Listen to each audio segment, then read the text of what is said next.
Hello, this is Fred Haight. Some of you may have listened to a guided tour of the Grosse Fuge, which is posted at this website. This is a follow-up tour. I call it Beethoven's Ode to Joy, the Grosse Fuge inverted. By inverted, I don't refer to inversion of the intervals. I refer to inverting the entire process of double fugal development so that we sometimes come up with a mirror image, quite different than what we would have in the Grosse Fuge. I can hear objections already of people saying, well, gosh, I don't see any similarity between the Ode to Joy and the Grosse Fuge.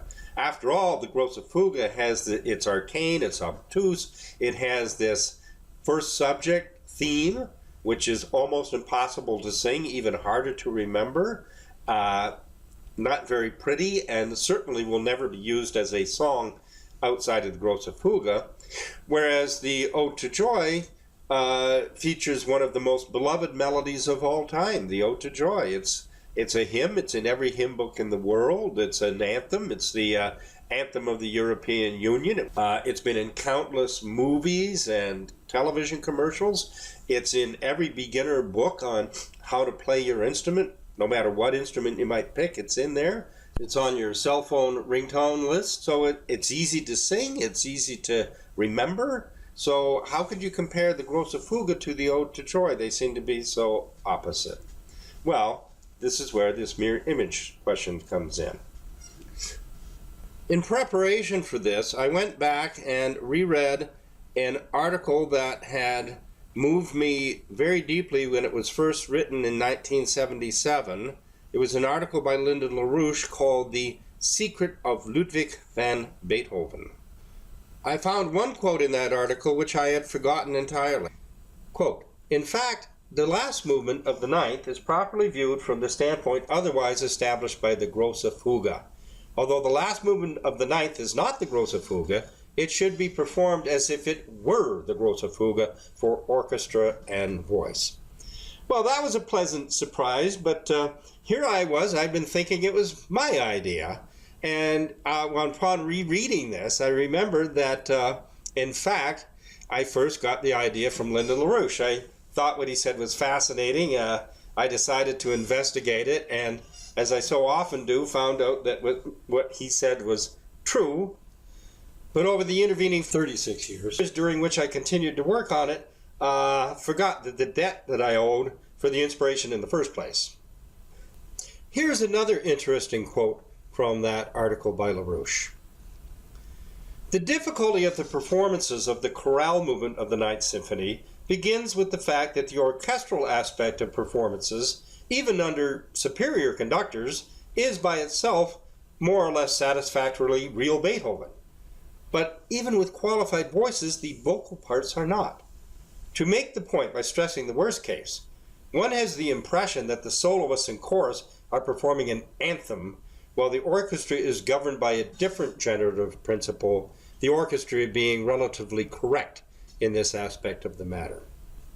Continues, "One's impulse must be to grab the chorus director by the shoulders and shake him, saying, 'This, friend chorus director, is absolutely not some kooky notion of an anthem, which you must plow through respectfully because of Beethoven's titular authority. It is not an anthem with orchestral accompaniment. Your voices are integral parts in what is perhaps one of the most tightly composed and most driving pieces of contrapuntal development in all music.' One might continue, bringing in the conductor to settle the matter. 'I demand, for Beethoven's sake, the excitement of his counterpoint. I demand surprise, contrapuntal ironies. Look at the voices as instruments, like the voices of the orchestra, and develop the contrapuntal tension of the enunciation, intonation to the point that the last drop of romanticist sentimentality is expunged from the performance. Nor are they. This is Promethean music, in which constant discovery is piling upon new discovery, constantly transforming the comprehension of what has already been heard.' I don't object to the use of the Ode to Joy as a hymn or something else, although I don't think it belongs in Die Hard movies. It's beautiful, and it makes people happy just to sing it. There's a reason for that. that is not obvious, and I'll come back to that later. But if you only listen to the anthem or the hymn, you're only getting 0.1% of what this piece is all about. Let us look at the genesis of the Ode to Joy. Beethoven first was inspired with the idea of setting Schiller's poem on Die Freude, or Ode to Joy, in 1792, when he was only 22 years old. He completed the Ninth Symphony in 1824, about 32 years later. Was he working on it all that time? Well, no, but it was a long-term project for him. His work on it comes up over the years. There is a line in the Ode to Joy, Wer ein holdes Weib errungen, he who has won and held a noble wife. That line is in the Ninth Symphony, but it also forms a chorus in his opera Fidelio. As a practice piece for the Ninth Symphony, Beethoven wrote the choral fantasy to give himself the exercise that he needed to approach such a task. Beethoven once remarked that if a composer is to set a poem to music, he must rise far above the poet. That is easy in the case of Goethe, he said, but who can do that in the case of Schiller? What was it about this poem that so inspired Beethoven? When the Berlin Wall fell and communism began to collapse, Leonard Bernstein performed a concert for freedom in front of the wall, and he chose the Ninth Symphony as really the only adequate piece to celebrate this, and indeed it is. However, Bernstein said that Schiller, when he originally composed the poem, used the word Freiheit, or freedom, and that under political pressure he was forced to reduce the power of the poem by substituting the word Freude, or joy, instead. If we comprehend Schiller's and Beethoven's concept of Freude, or joy, we will see that it is in no way an inferior concept to Freiheit, and in fact it's a wonderful pun between Freude and Freiheit. Besides that, I don't really wish to share Mr. Bernstein's concept of freedom, and certainly not joy. We're going to look at the first few lines of the poem, and you'll just have to excuse my terrible German. It begins, Freude, schöner Götterfunken, joy, the most beautiful of God's sparks. Götterfunken is a term coined by a man named Georg Forster. He was an associate of Ben Franklin and Republican circles in Europe, and God's sparks, Götterfunken, was a pun. It refers both to the electricity that Franklin was investigating, the electricity that could light up all of mankind, carry it forward, but it also was a pun referring to the divine spark of creativity, of the type of scientific genius that could discover electricity. Schiller appropriated Forster's newly minted word and decided that joy was the most beautiful of God's sparks. So what type of joy are we talking about? Are we talking the joy of a newborn baby? Well, that might be included.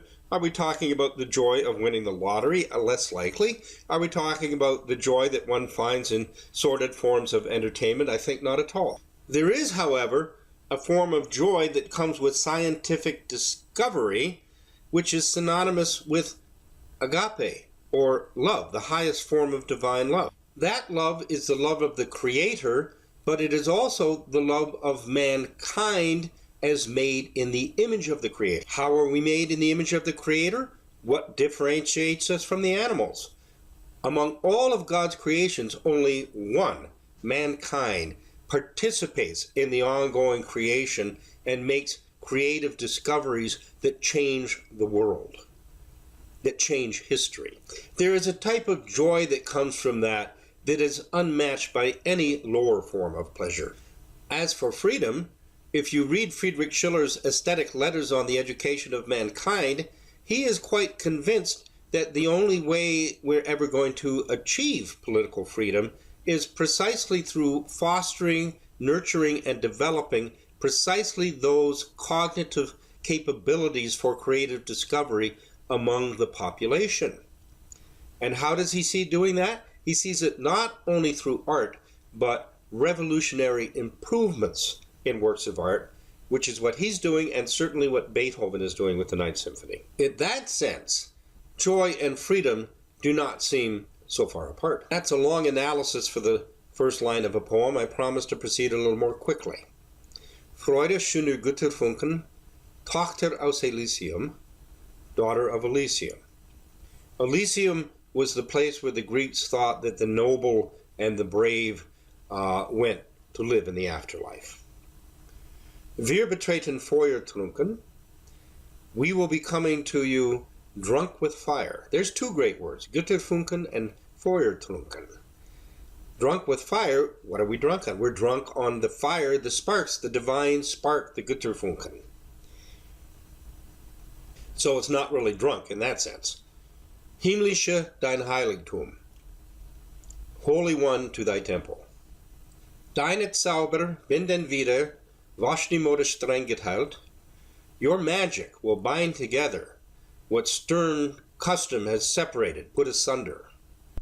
Alle Menschen werden Brüder. All mankind shall become as brothers. Wo dein sanfter Flügel weilt, under the soft flight of thy wings. This coming universal brotherhood of mankind was something that Schiller and Beethoven deeply believed in. It was one of the most optimistic periods in history, and there was every reason to believe it. I'll come back to that later. No wonder Beethoven was intimidated by the prospect of trying to rise above Schiller. How do you do it? The complexity of the meaning of the poem would seem to require a very complex setting, and yet the very nature of it also seems to require a simple setting. I don't know if Beethoven ever tried to set it as a song for voice and piano, as most lieder are set. I would not be surprised to find that Beethoven decided that nothing less than an orchestra, chorus, and soloist would be adequate for a song setting of this poem. As for choosing between a complex setting and a simple setting, Beethoven accomplished both in a magnificent manner, way beyond anything ever done before. In 1822, Beethoven received a commission to write a symphony. In 1824, he finished the Ninth Symphony. Lest anyone think that the Ode to Joy is so simple that it simply popped into his head, finished, let's examine his sketchbooks from the year 1823.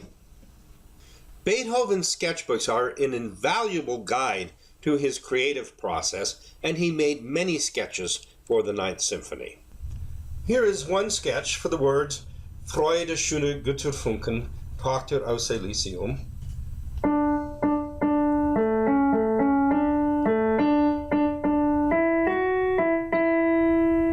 And I'm kind of glad he didn't stick with that.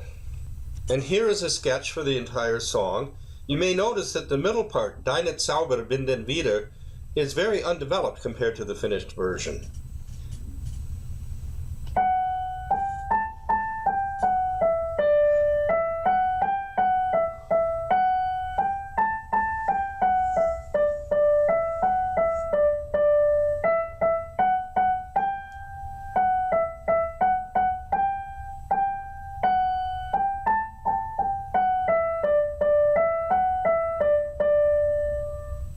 Compare the Deine Zauber section there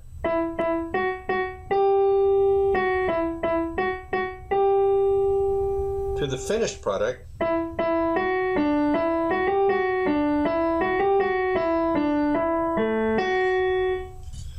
And there's a lot more twists and turns in it in the finished version, aren't there? So here's a paradox. Maybe the Ode to Joy theme is not as simple as we thought, yet paradoxically it still is eminently singable. This brings me back to a point that I made earlier of why the Ode to Joy theme, merely presented as a hymn song, whatever, is so moving. It reflects a process of creative work and discovery far beyond anything that you could ever find just by looking at the tune itself. And what is that creative process exactly? Did Beethoven say, well, I got to write the song first and then I can write the rest of the symphony? Even more unlikely, did he have the symphony finished and just couldn't quite get the song down? No, they co-evolved. There is a reciprocity in the creative process between the microcosm and macrocosm. Each discovery in one changes the boundary conditions of the other. It's not linear, it would be very hard to trace out, but it's there. And that brings me to my first point of observation in why I call the Ode to Joy, the grosse Fuge, inverted. Whereas the first subject of the double fugue in the grosse Fuge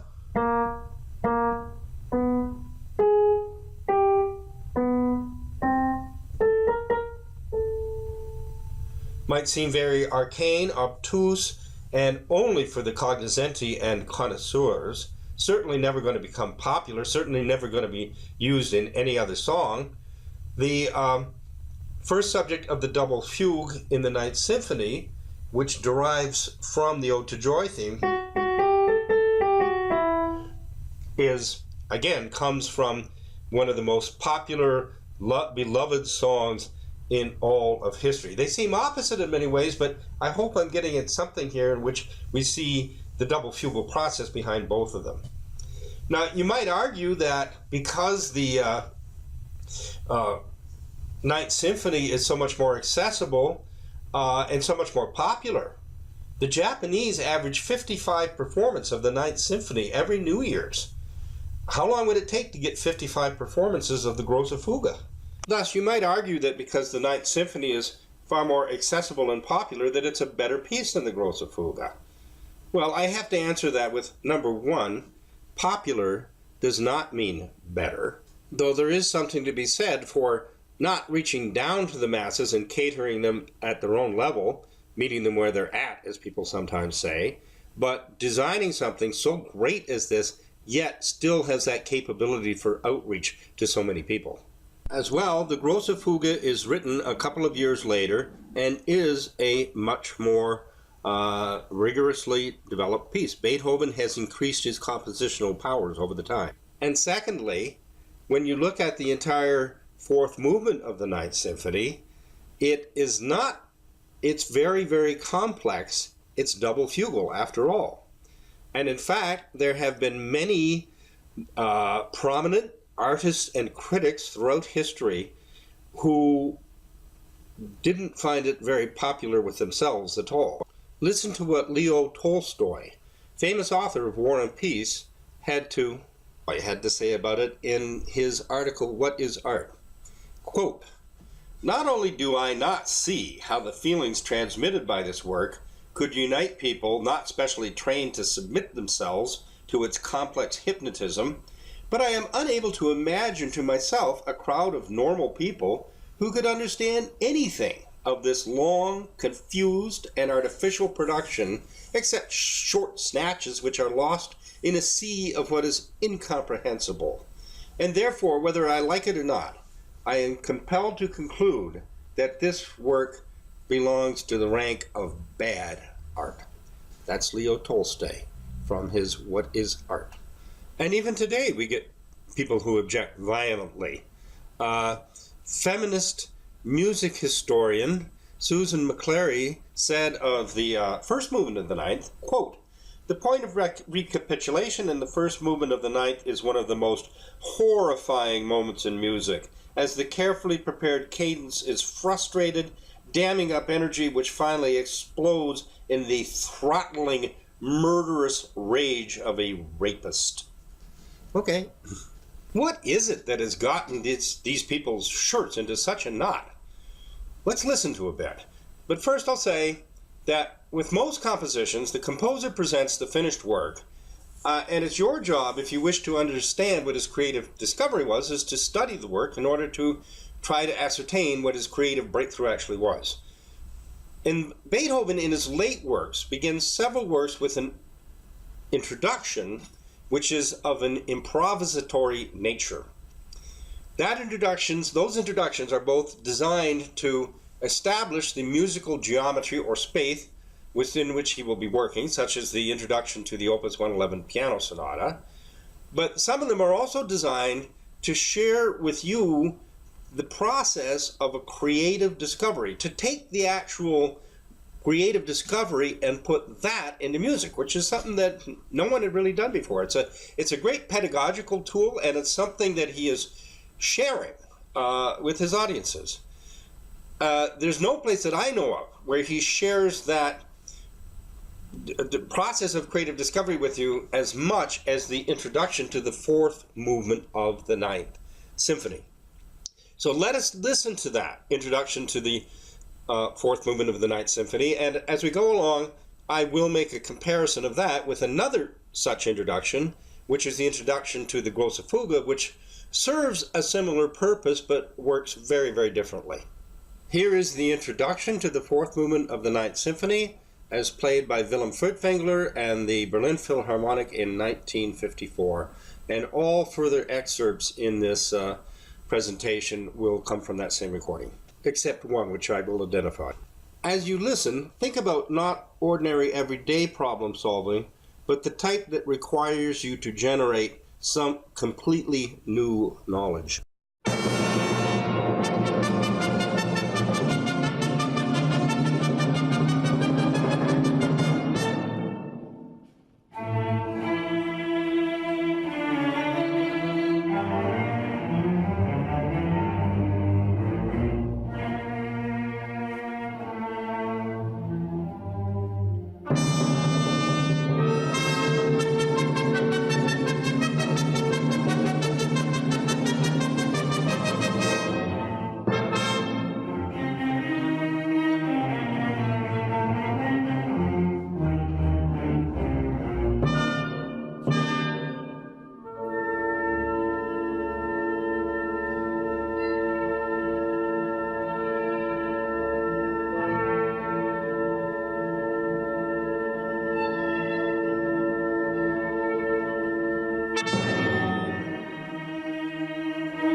Well, if that was clear to you, then you've probably looked at it before.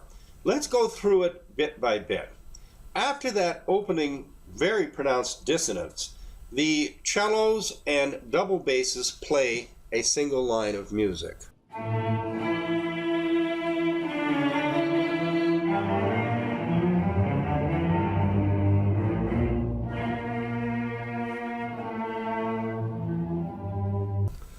If it sounded to you like those cellos and double basses were talking to you, it's because they were. In the score, underneath that part, Beethoven wrote the words in French, selon le caractère de recitatif, mais in tempo, which means according to the character of a recitative, but in tempo. In opera, an aria is the beautiful solo sung by the singers. Recitative is somewhere between singing and acting. They still use notes, but it's not particularly melodic, and they cover a lot of work. But here is a short recitative from a Mozart opera, just to give you the idea.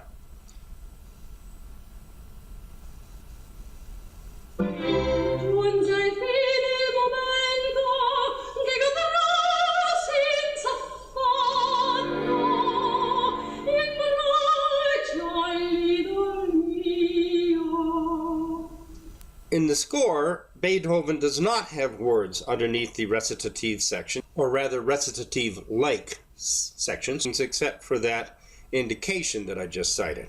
However, in the sketchbooks, he does. And under that short recitative, which I just repeated for you, which comes after that opening dissonance, he wrote the words, "No, this would remind us too much of our despair." Let us continue on with the next section of this introduction.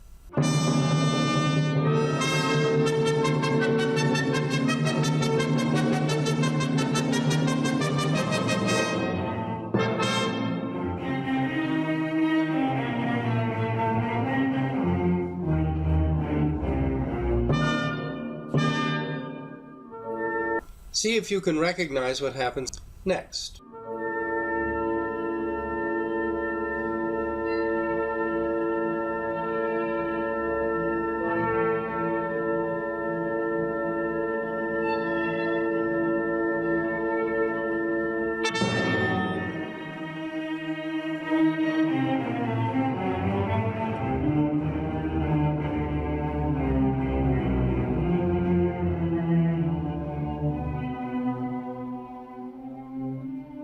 The segment I just played opened with a quote from the first movement of the Ninth Symphony, followed by another one of these recitatives, and now he's going to quote the second movement and follow it with the recitative.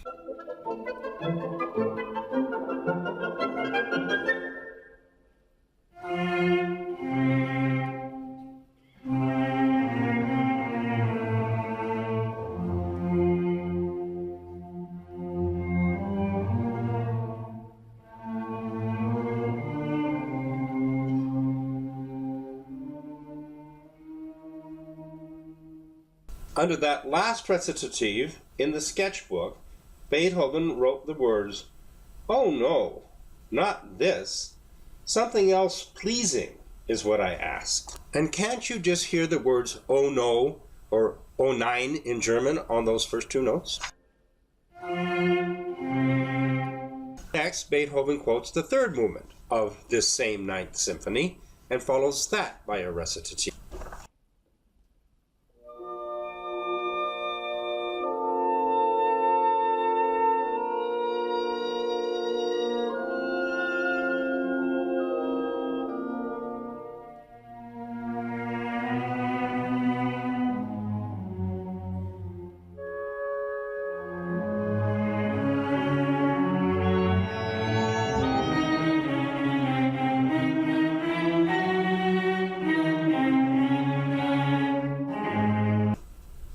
Under this last section of recitative, he writes the word, "nor this.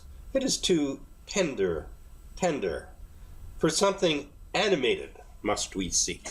In the overture to the Grosse Fuge, Beethoven took four radically different transformations of the first fugue subject, posed them against each other through just juxtaposition without development, but in the backwards order to which they occurred in the piece, posing a question for you of the generative process that could allow such transformations to take place. Here, he has posed two very strong dissonances and the openings of the first three movements of the symphony in the order in which they occur in the symphony.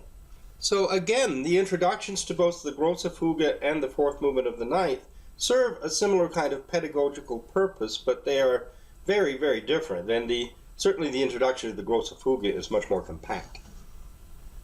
What's he doing in this introduction to the fourth movement of the ninth? Wagner said that he was rejecting his previous movements, that he was in fact rejecting instrumental music altogether. Beethoven had to bring the voice in, and from now on everything would be music drama with orchestra and voice. What nonsense. Beethoven was not rejecting anything. I once had the opportunity to ask Lyndon LaRouche a question about the double fugal nature of the last movement in this piece, and he responded, he said, well, Fred, what you've struck on is that Beethoven wrote the Ninth Symphony backwards, and that's true for reasons that we will see later.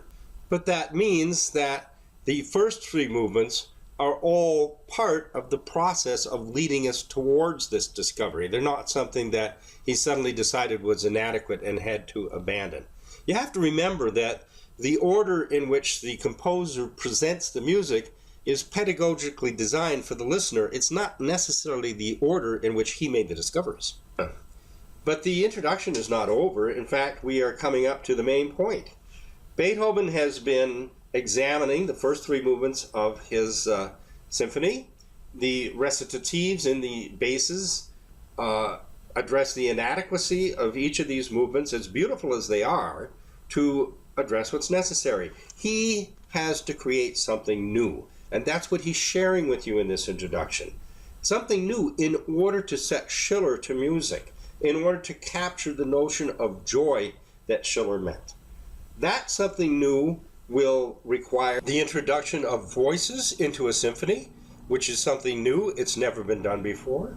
It requires an entirely new form. The fourth movement of the ninth does not follow any previously existing symphonic form. And it requires a development of the Bach double fugue into a whole new double fugal method as applied to Schiller's poem, and we will get to that later. So, the next section of the introduction features first just a little hint of the Freude theme, as though it's, aha, it's beginning to come into my mind, I'm beginning to get it. And the recitatives that go with it say, I shall see to it that I myself intone something, then you do sing after me. Ha! This is it. It is now discovered. Freude. Well, I think that's pretty clear. Let's listen to it.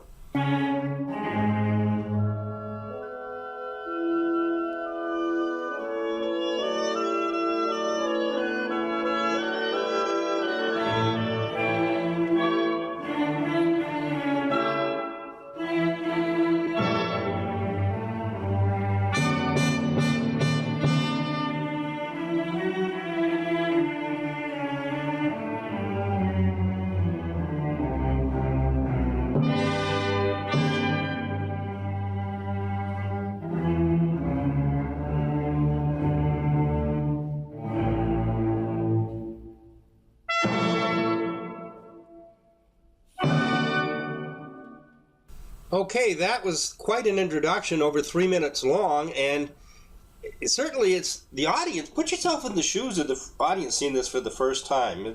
The music's been going for 3/4 of an hour. You see a chorus sitting up there, you know they're going to sing. You see soloists, you know they're going to sing, and it's a symphony, for heaven's sakes. You know that he's setting a Schiller poem to music. You have pretty high expectations here. So after this, after that cadence, he's going to play his theme. And just as when I looked at the first fugue subject in the Grosse Fuge, when it's stated all by itself in just one instrument at the end of the overtura, and just as I said then, well, you're going to say, my God, that's it? That's the theme?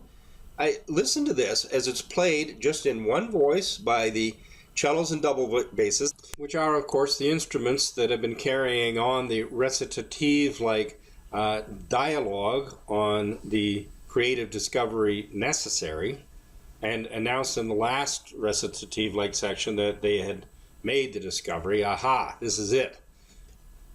And they are very low instruments, and they play it somewhat tentatively at that. And then, again, think of the audience. Remember, they haven't heard this. They don't know what's famous. They're not just going to start humming along with it. Would you, if you were in that original audience, say, oh, yes, this is what I've been waiting for? This is it.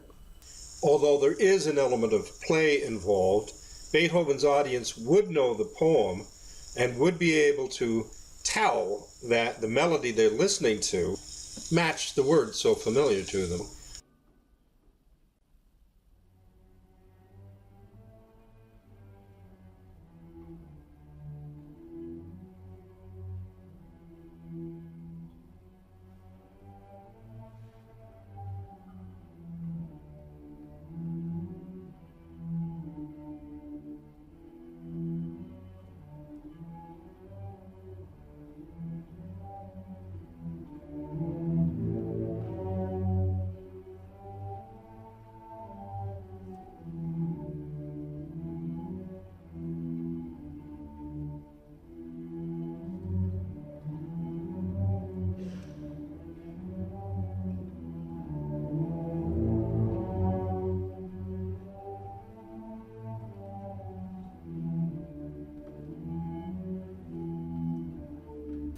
However, Beethoven then repeats it and adds an extra voice in the strings. The violas and cellos are playing the melody, the contrabasses have a different part, and the bassoon is playing something quite contrapuntally at odds with it. It at least forces the audience to reconsider what might have at first been their initial skepticism. But perhaps Beethoven is once again replicating the creative process for his audience. In his own mind, the idea emerged slowly and gradually into something full-blown and exciting, and perhaps through these repetitions, he's allowing the audience to experience the same growth of the idea from something tentative to something joyous, as we'll see in the later variations.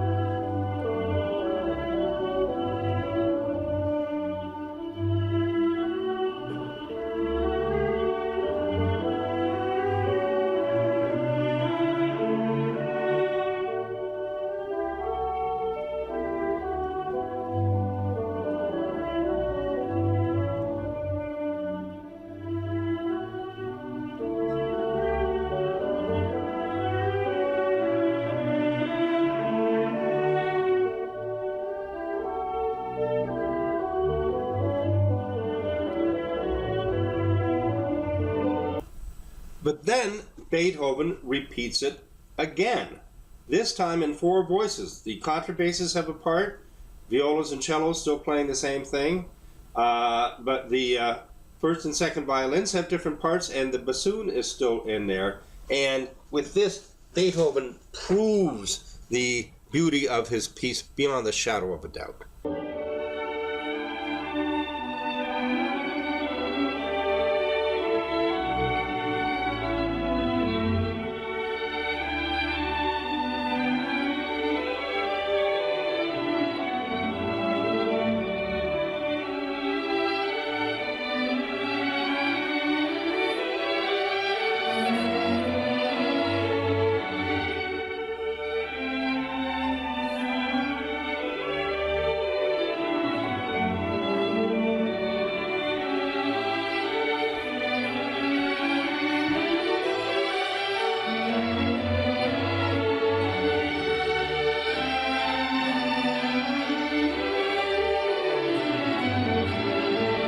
Now Beethoven repeats it for a fourth time, and this time totally triumphant with full orchestra.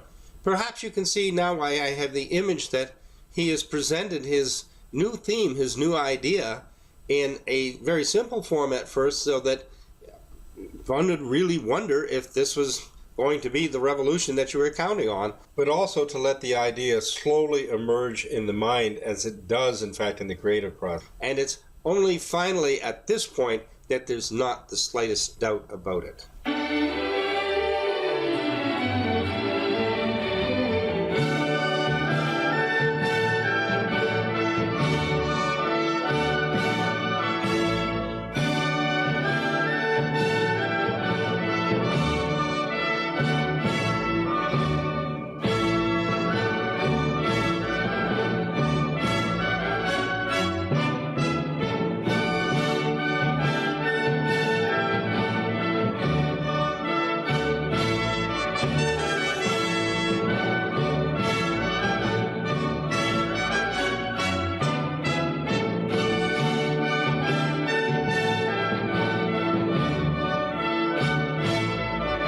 Next, this triumph just begins to soar in exuberance.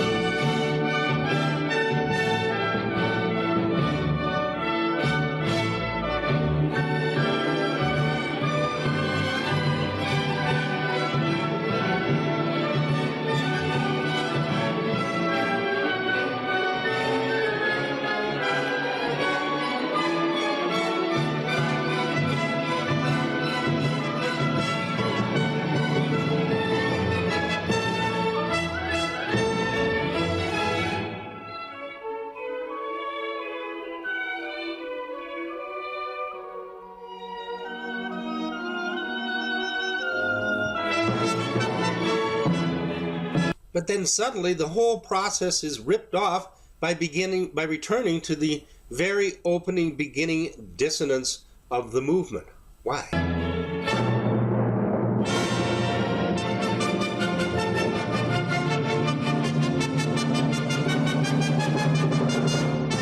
Well, maybe why he returns to that opening dissonance of the movement is because we still got a chorus and soloist sitting there, and they got to sing. They got to be brought in.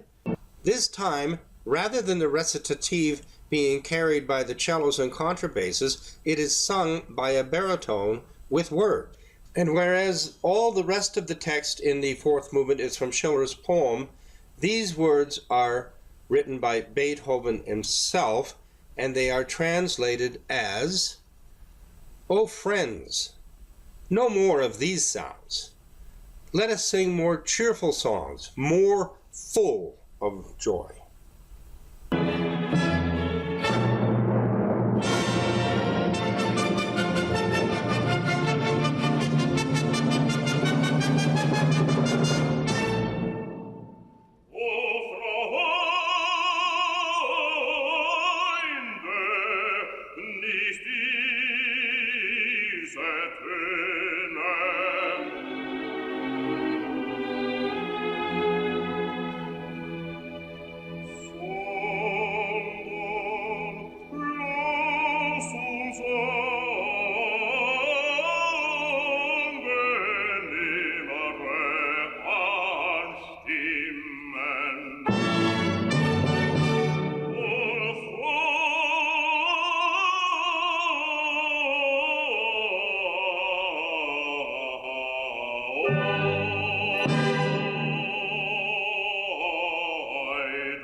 Now, before we continue, I must introduce an important point. Way back around the time of that article by Lyndon LaRouche, The Secret of Ludwig van Beethoven, he insisted that the last part of that baritone solo on the word Freudenvoller, more full of joy, was in fact the stretto of the piece, of the movement. The fellow who was his leading music collaborator at the time objected strongly and said, well, Lynn, you don't really know what a stretto is, and tried to demonstrate stretto in Bach, in Chopin, and he was pointing out the formal aspects of stretto, and they're very different in Bach and Chopin, whereas what Mr. LaRouche was getting at is that it's the part that kind of captures the actual creative breakthrough in the piece. The creative breakthrough, of course, is in the mind, not in the piece itself, but there are parts in the piece that access it as a creative moment. That's what he was looking for when he was studying the score. He wasn't looking for the formalities everybody else looked for, but as a creative thinker himself, he was looking for where are the creative breakthroughs. So just to demonstrate, I found out later for myself that he was right, and I'll demonstrate it to you right now. I'm going to play for you that last bit of the baritone recitative on the word Freudenvoller.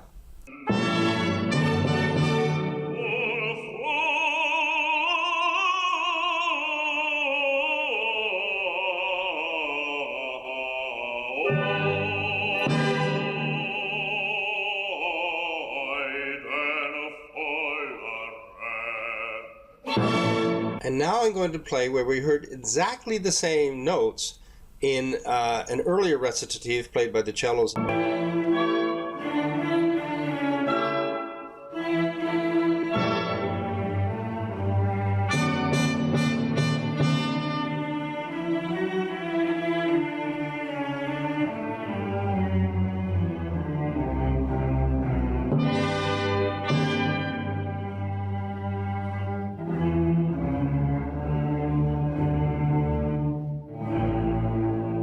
Though Beethoven did not write any words in the score under that recitative section for cellos and double bass, in the sketches he did write the words, "Ha! This is it!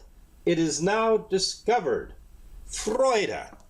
So I think we could safely say that that did fulfill the stretto function for the piece. In the instrumental part, that section was followed by a strong cadence on 2 notes, which then was followed by a silence, and after that we heard the Ode to Joy theme stated somewhat tentatively by the cellos and double bass.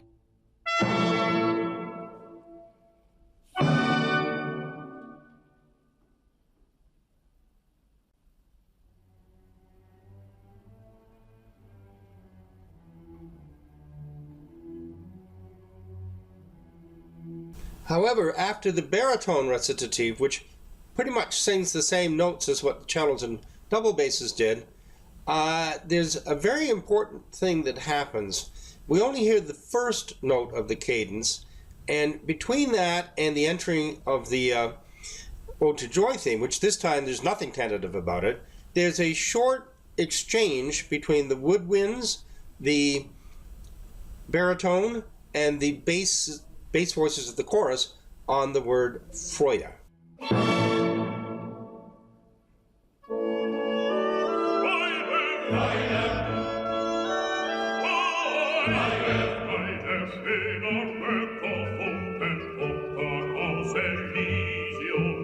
This begins the one of the 2 complete vocal statements of the Ode to Joy on the text of the first verse. So let's just listen to that.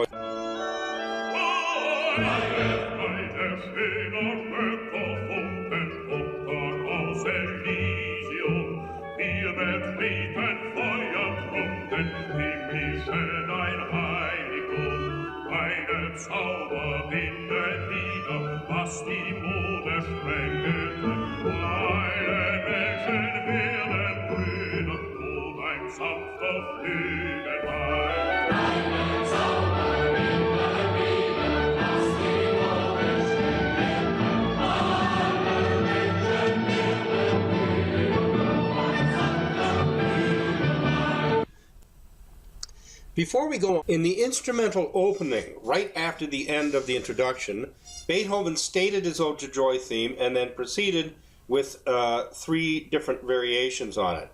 He does the same here, although the variations are of a completely different nature. So let us proceed to the second variation, or rather first variation, since what we just heard was the theme, and sung by the soloist. This is the second verse of Schiller's poem, and this contains the words "Wer ein holdes Weib errungen" from the poem which were used in the opera Fidelio.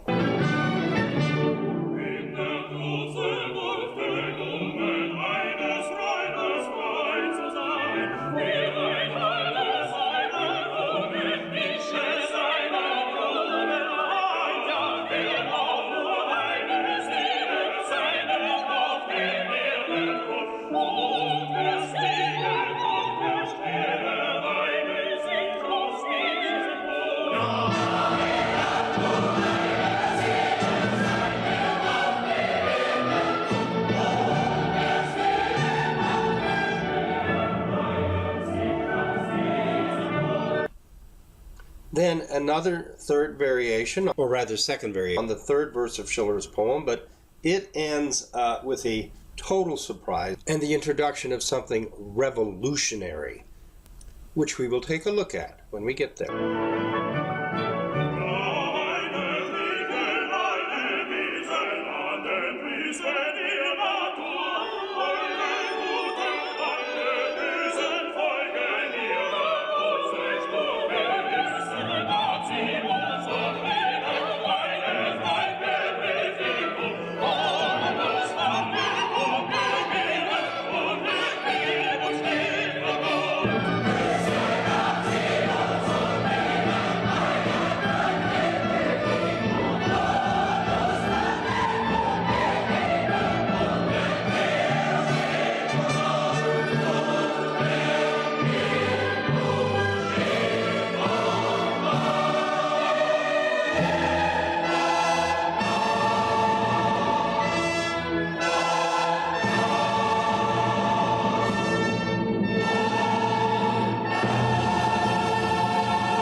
Wow, that verse seemed to be repeating the same as the others, and it seemed to end, and then what happened?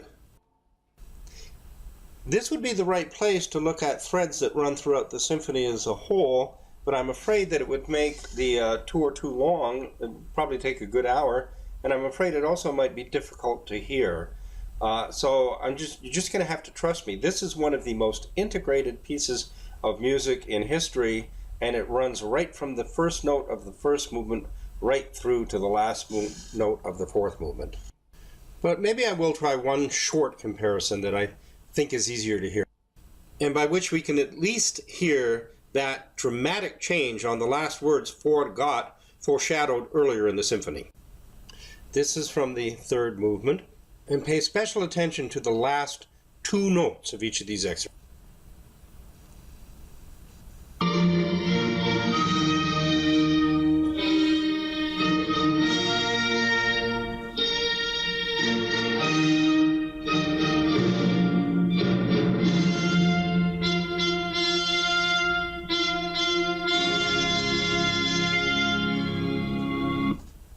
And this is what we just heard from the fourth movement.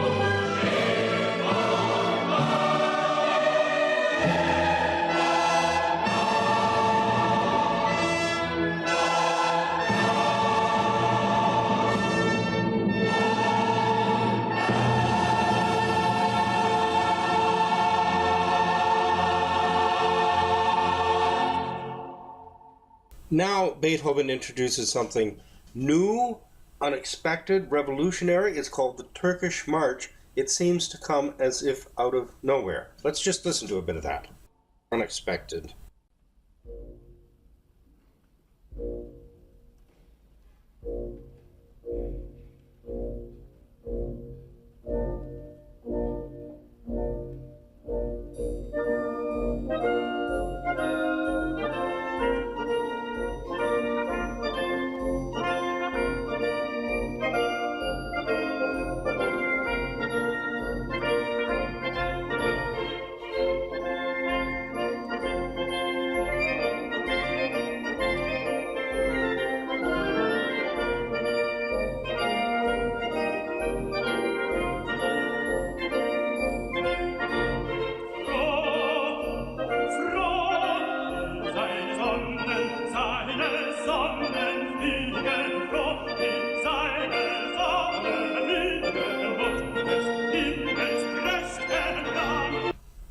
Or is this so totally new? I'm going to go back and play the beginning again, and I'm going to play the Ode to Joy theme again, unfortunately on a guitar, but you'll hear it.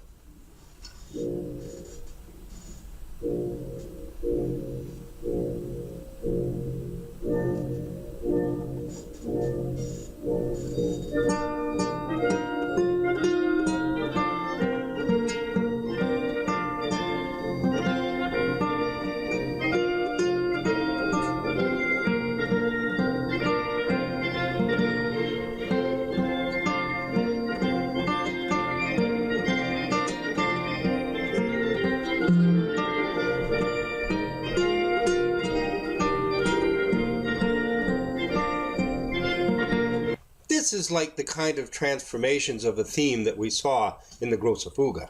However, he also managed to combine the Ode to Joy theme, transformed very much, but still the Ode to Joy theme, with the characteristic rhythm of the first movement.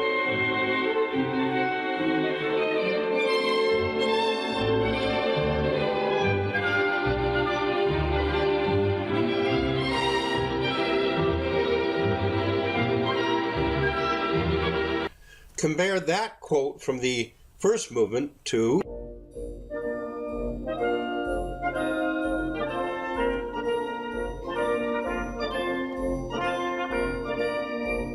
so we have the same rhythm from two things that are as different as they could possibly be, and creating a unity in our minds for a piece that's going on for over an hour. However, I talked about comparing this to the Grosse Fuge in terms of the double fugal method. Have you heard a double fugue yet? Have you heard a fugue yet?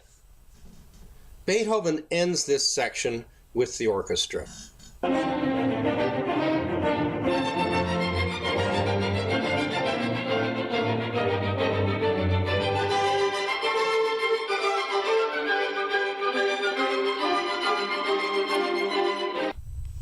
What is this, just busy work? Well, no, if you look at it closely, it's actually a double fugue. But is it based on anything? Well, let's look at one subject. I'm going to play it a little bit slowly.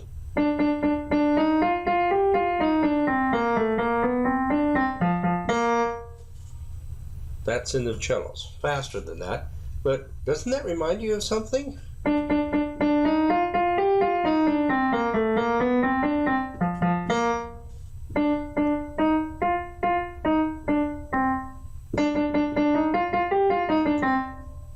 It's a sped up version, slightly changed, of the Freude theme. What's the other fugue subject?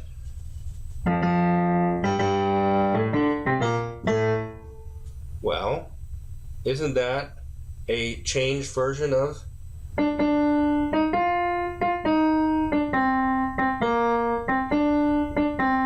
the main theme of this Turkish march, which in itself, as you remember when I played my guitar against it, we heard was itself a transformation of the Freude theme.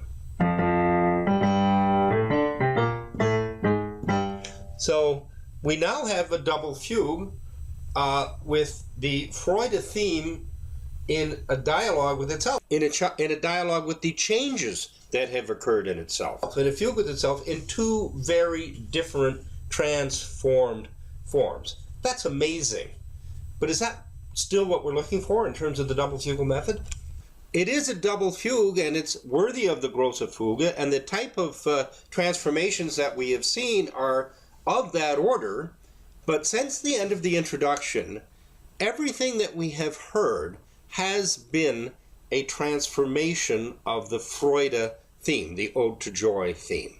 Miraculous transformations, but don't we need a completely different second subject? This double fugue continues until it comes to a halt on a single tone, octaves of F sharp, and then has to make up its mind where it's going to go. If you don't believe me, just listen.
Most of my listeners have probably heard it and know where it's going to go, but again, put yourself in the shoes of the people hearing it for the first time.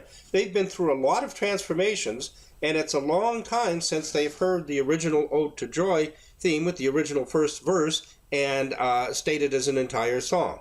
And now they're going to hear it again, but they're going to hear it in its full glory. The entire chorus is singing its forte, the entire orchestra is in there, including the brass, the timpani are pounding away, and interestingly, it's in the same 6/8 time as the preceding double fugue, coming straight out of it in a way.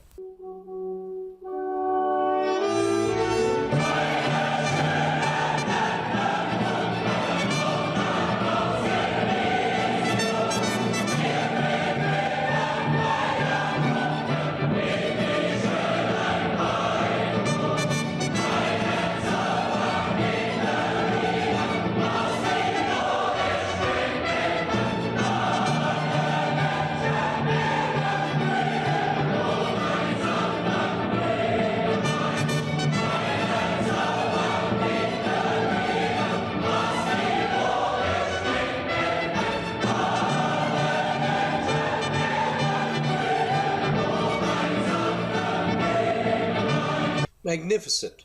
Now, however, Beethoven does something shocking. He just rips this off and suddenly launches into something completely new, something which is recitative-like. It reminds us a little bit of the earlier recitatives, and it also reminds me of the shocking way in which, in the much later piece, the Grosse Fuge, he rudely interrupts several sections, just brings them to a screeching halt.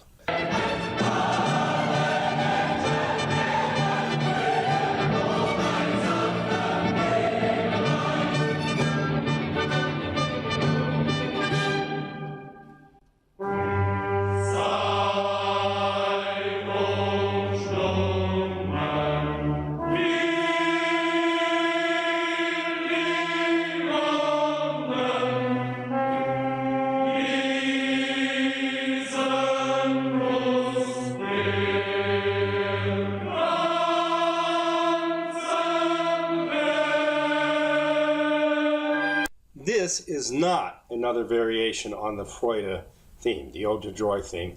This is something new. To get a handle on it, let us go back and look at Schiller's poem once again. If you look at his poem, you'll see that each verse has a total of 12 lines. The final 4 lines have in front of it the word Chor, C-H-O-R, which means chorus in German. So you have 8 lines and then 4 lines that say chor or chorus. I don't know what Schiller's intent was on how the poem should be read, but I certainly get a sense of an entire chorus, the entire world of voices joining in to affirm and sing this song of joy, of agape, of love of mankind. What are the words here in this chorus section of the first verse? Seid umschlungen, Millionen. Be embraced, O ye millions. Today it would have to be billions. Diesen Kuss der ganzen Welt. This kiss for all the world.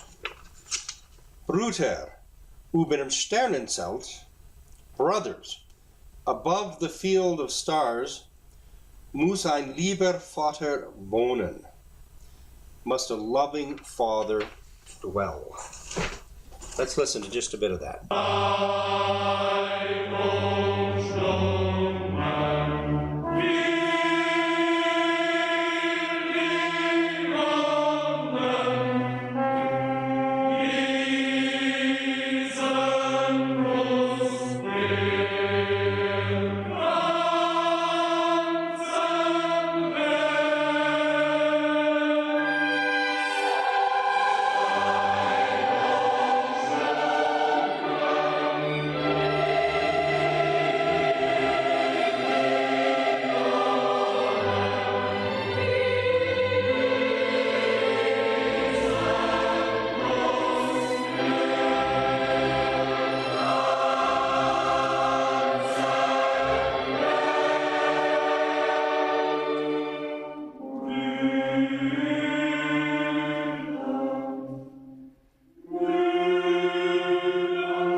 This is very unusual. The voices sing much of the time in unison, all the voices together on the same notes. If it does break into 4-part harmony, it comes right back to unison once more. It does not seem to be very melodic, certainly not in the sense of the Ode to Joy. It seems to have some of the character of a recitative, except recitatives usually get a lot of words over in a hurry, and this is the opposite. Here, each syllable is sung slowly and deliberatively. As I looked at it and thought about it, though, the idea of a Greek chorus, the chorus from a Greek drama, kept occurring to me, though I couldn't quite figure out why. But also, Lyndon LaRouche, in the aforementioned article, had also mentioned Greek tragedy. And in a Greek tragedy, the chorus the action on the stage stops sometimes, and the chorus walks slowly, dances actually slowly across the stage, first all in one direction and then the other direction, and they're talking or singing, and every member of the chorus is saying exactly the same thing. And I wondered, well, Schiller marks this chorus. Why would Beethoven have the entire chorus singing in unison? Except that's what a Greek chorus does. But then finally I remembered that Schiller wrote an essay called on the on the use of the chorus in Greek tragedy. I'm not sure if that, I don't recall if that's exactly the name. But he had something very interesting to say, which is that in Greek tragedy, the chorus comes in to locate things in the universal standpoint. Specifically, Schiller said that when we get caught up too emotionally in the action of the individuals on the stage, the chorus would come in to allow us to step back from that and situate the passionate circumstances going on in the stage in a larger, historical, more universal context. And certainly the words to his chorus sections of the poem,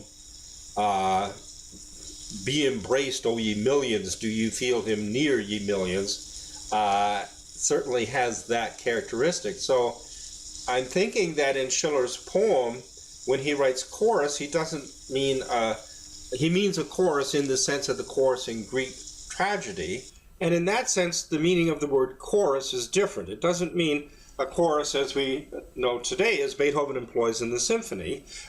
But the word chorus in Greek comes from the Greek word for to dance. And the word feet in poetry comes from where their feet landed as they were reciting the poetry as they walked across the stage. So for the Greek chorus, dancing, poetry, music, and drama were all combined into one thing. And thus, Beethoven does not differentiate, he does not pose the two different sections of each verse of Schiller by soloists and a chorus in terms of the modern musical sense of a chorus. It's a different idea than that. And I'm thinking that Beethoven's musical setting of, or rather those sections of Schiller's verse that were marked for chorus, that indicates that he understood that.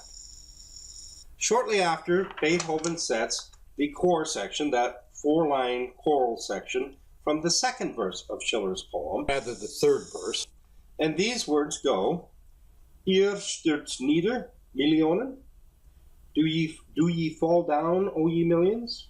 As to fall down on your knees before the Creator. Ahnest du den Schöpfer, Welt? Do you feel your Creator near, world? Such ihn über Sternenzelt. Look for him above the field of stars. Sternenzelt is sometimes translated as field of stars, sometimes even worse as tent of stars. I think probably canopy of stars would be a better translation, because I think it refers to the ancients had a conception of a celestial sphere, of the stars being placed on a celestial sphere, which was about as far as you could go. And Schiller is referring to the Creator as lying beyond that celestial sphere. And I think, therefore, canopy of stars might be a better translation. Über Sternen muss wohnen. Above the stars he must live. If the German speakers among my listeners can resist throwing tomatoes at their laptops, then let's listen to that.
If anything could make you feel the sense of the Creator lying above the stars, that can. What incredible tension he has built up. Before we proceed, and we are rapidly proceeding to the main point, the center of this movement, let us review and look back and see how Beethoven has treated Schiller's poem. The Turkish March was an exception. It came from later on in the poem, but otherwise, Beethoven has stuck to the ordering of the poem in a particular way. The Ode to Joy theme and the two variations on it were based on the first 8 lines of each of the first 3 verses of the poem. Now, this section is based on the last 4 lines, the lines marked chorus, of the first 2 verses of the poem, or rather the first and third verses of the poem, but still the chorus sections, on a different theme, a different, if you can call it a theme, a different musical idea. What is he doing here? Beethoven continues by, once again, with just the line, Über Sternen muss wohnen, above the stars he must live. But he does it on incredible tension, harmonic tension, rhythmic tension, so that you can hardly bear it. Yet, at the same time, there is a sense of impending breakthrough. You get a sense that something magnificent is about to happen. You get a sense that there is a tremendous discovery about to take place. It may be the type of discovery that you would never imagine, but when you hear it, you will recognize it and say, aha, well, of course that was the idea. But you're going to have to wait for a minute. Let me play just that part before the breakthrough.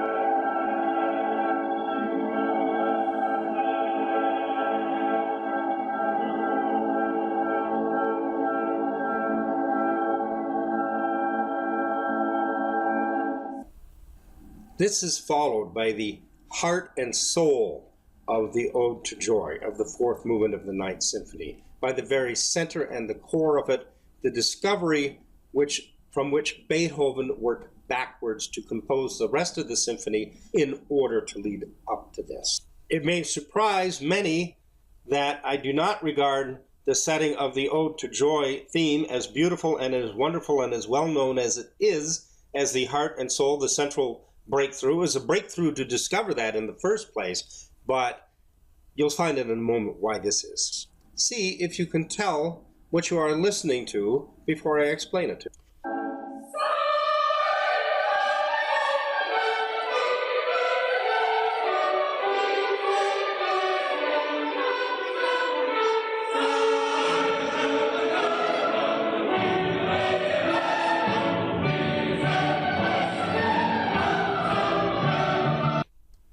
This is a double fugue.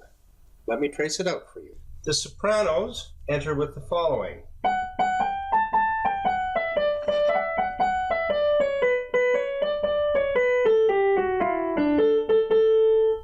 Which you can clearly hear is based on the Freude theme. Only it's in 6/4. And just those first 6 notes keep repeating as a theme. And the sopranos are singing the words Freude schöner Beethoven, the beginning part of the first verse of Schiller's poem, which had been set to the Ode to Joy theme from which this fugue subject is derived. The altos come in just before the sopranos with this.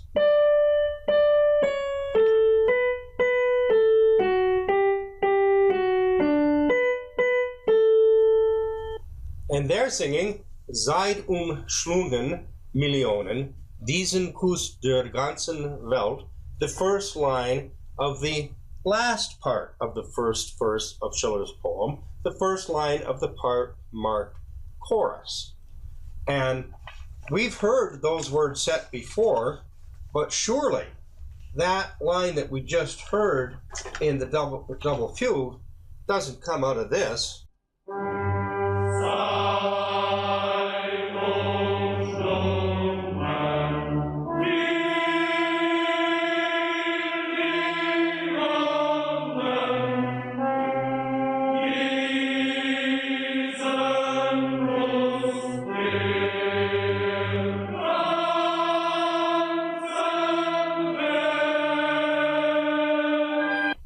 will play exactly those same notes, but change them to the rhythm of the double fugue.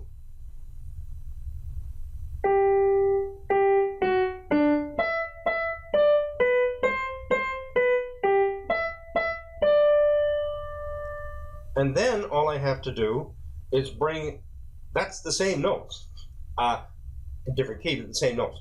Then if I bring the middle section down an octave, same notes but an octave lower, it is exactly the same.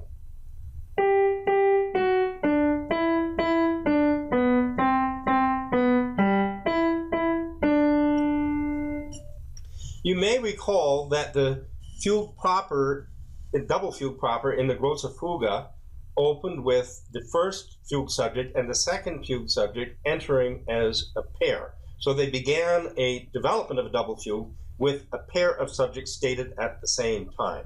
This book opens the same way. The alto and soprano voices, one opens with the Freude theme as the first fugue subject, and the other with the Zeit und Schlungen theme as the second fugue subject. The two enter as a pair, and they are essentially the first voice in a double fugue. I'll play them together for you now.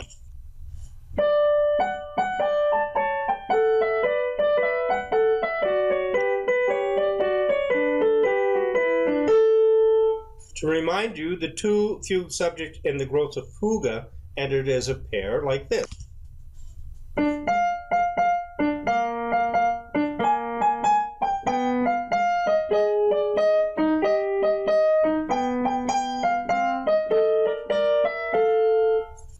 Those of you who listened to my presentation on the grosse Fuge might recall that at the beginning of it I played double fugues by Handel and Bach and showed one difference between them, whereas Handel started out with the pair of fugue subjects stated at the same time. Bach more frequently would develop one fugue subject and then bring in the other later.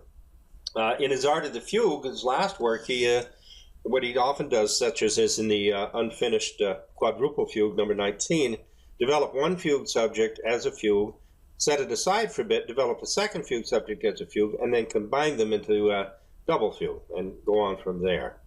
The grosse Fuge, in terms of a formal presentation anyhow, tends to follow the first of those two, presenting the two fugue subjects at the same time, whereas this, at least formally, tends to follow the Bach model more, because you have Freude developed for a long time, then set aside, Zeit und Schlungen developed for a long time, and then suddenly the surprise of them emerging as a double fugue together.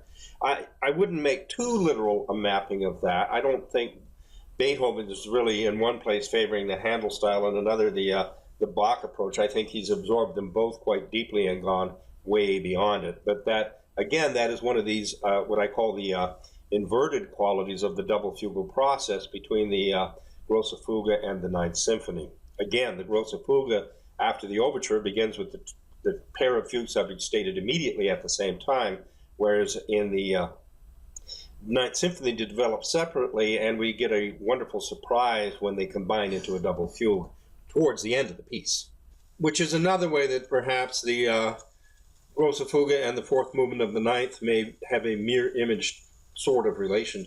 I don't want to read too much into Schiller's poem and how Beethoven is looking at it, but I think I'm on safe ground saying that Schiller, throughout the first 8 lines of every verse, is celebrating joy, freedom, creativity, love, agape,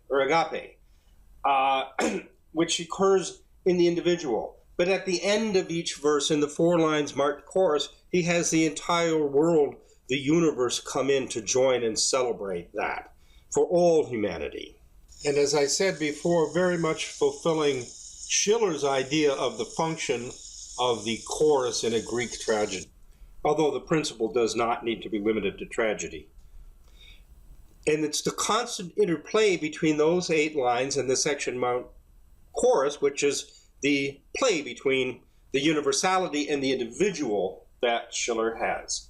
And that play between the universal and the individual is necessary, because that type of creative discovery, that type of love of a great gift to mankind, that takes place in the individual mind. like a Benjamin Franklin or like a Schiller or like a Beethoven. And in fact, if humanity is going to be uplifted, educated, and politically advanced, humanity depends upon exactly those types of individuals to do it.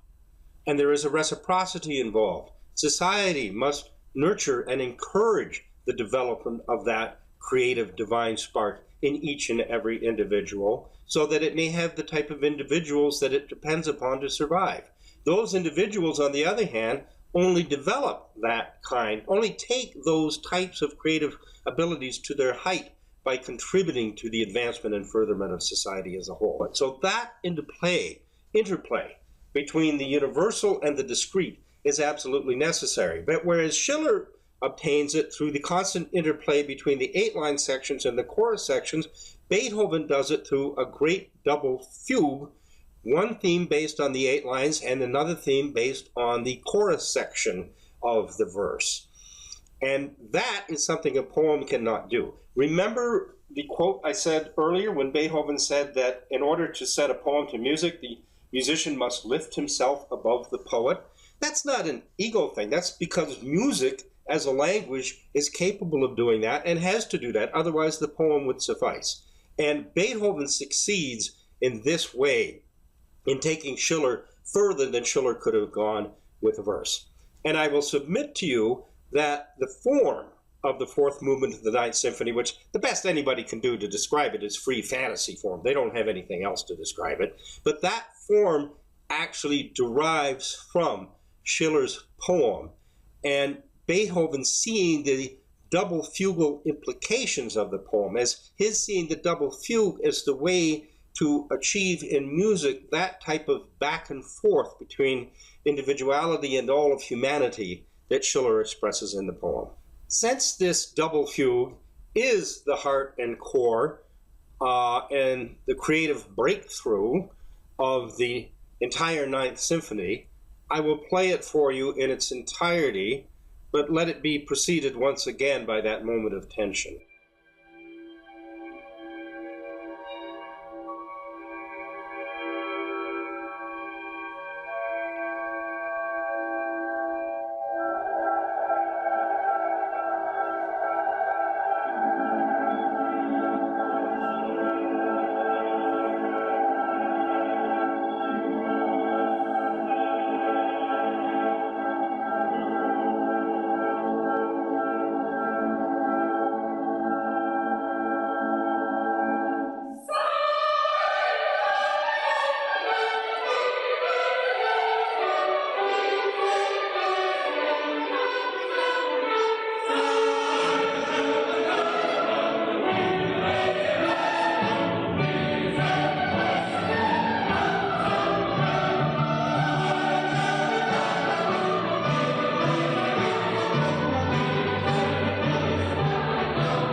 You may have heard how that was punctuated with utterance of Freude, aided by the timpani.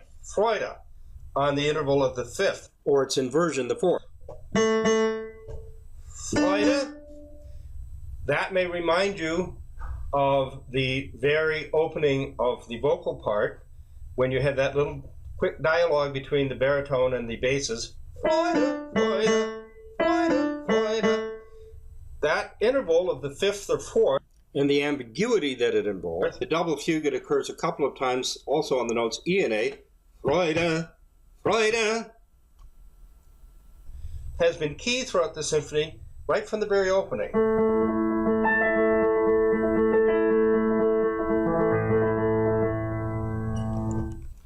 Furtwangler's entire performance is magnificent, and his performance of the double fugue is an integral part to the way he does it.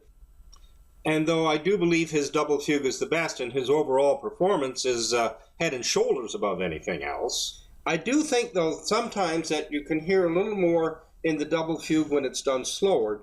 So just to hear a little more in the double fugue, I'm going to play a slower version of it by Hans Schmidt-Isserstedt.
Although I find that performance a bit too rigid.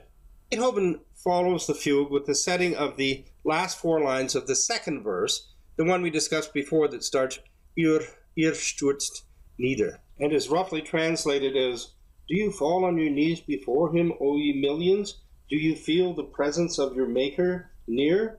Brothers, look for him above the field of stars. Above the stars he must dwell, a loving Father. Above the stars, a loving Father must dwell. Millionen.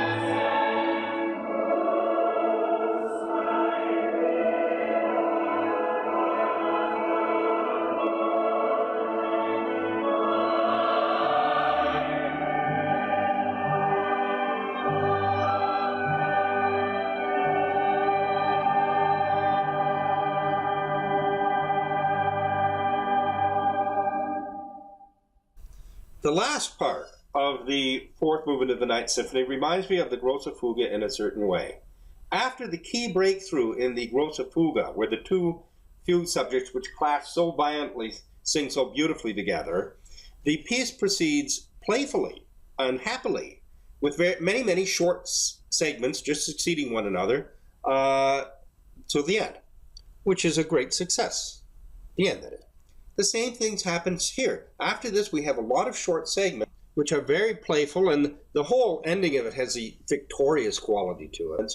But what's unique about it is that each segment is based on either the first fugue subject, or at least mostly, namely the Freude melody, the Ode to Joy theme, and the words associated with it, Freude, schöner Götterfunken, or the second fugue subject, the melody associated with Seid umschlungen Millionen, and with those words. You only have the first part of the first verse and the last four lines of the first verse. Those are the only words present from here to the end of the symphony, and they are all based on very rapid transformations of those two themes, which were the two fugue subjects for the double fugue. Only now they alternate with each other rapidly rather than combining into a double fugue. And at the very end, Seid umschlungen evolves into Freude. So I'm not going to trace out all those transformations for you. At this point, I think you can easily do that for yourself. I'm just going to let you enjoy from here to the end of the symphony. But I will add one last thought. If you did listen to the presentation on the Grosse Fuge, you may recall that Beethoven's inscription over the work was tanto libre, tanto recherché, sometimes free, sometimes rigorous. My remark that this helped me understand why LaRouche referred to Beethoven's double fugal method rather than Beethoven's formal double fugues. And I discussed in the Grosse Fuge that even though there are sections of it that are very strict fugal writing and there are sections of it that are not fugal at all, the entire thing is part of one big double fugal process because it concerns throughout the development and transformation of a pair of ideas, both as individual ideas and as a pair. And likewise, as I said, the end, from now to the end of the piece, alternates between the Seid umschlungen theme with those words and the Freude theme with those words, which were the basis of the two fugue subjects in the double fugue. And though you won't hear any fugal writing from here to the end, the development of that pair, the constant interplay and change among that pair is the subject, and thus it is still double fugal in its intent, whether fugue is present or not. So enjoy.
So that's the end of this guided tour.